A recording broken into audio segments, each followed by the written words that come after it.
విభజన కంటే కూడా ఒక రోజు ముందుగానే పాకిస్తాన్కి స్వతంత్రం వచ్చింది కాబట్టి ఆ లెక్కలనే చెప్పుకునేటటువంటి పరిస్థితి ఉంటుంది.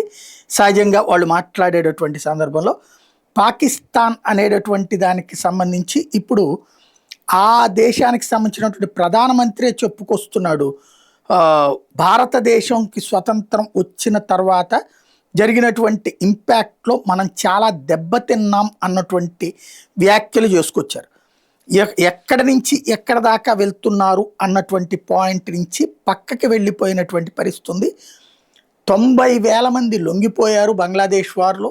ఒకటి, పాకిస్తాన్కి స్వతంత్రం వచ్చిన తర్వాత కాశ్మీర్ భూభాగాన్ని లాక్కోవడం ద్వారా సాధించింది. బెలూచిస్తాను అట్లాగే గిల్గిట్ బల్టిస్తాను లాంటి దేశాలని అది మింగేసింది. తద్వారా స్వతంత్రం వచ్చిన తొలినాళ్లలో పాకిస్తాన్ సక్సెస్. 2020 దాకా కూడా పాకిస్తాన్ సక్సెస్ఫుల్గానే వెళ్ళింది. తర్వాత నుంచినే మారుతా వచ్చింది పరిస్థితి.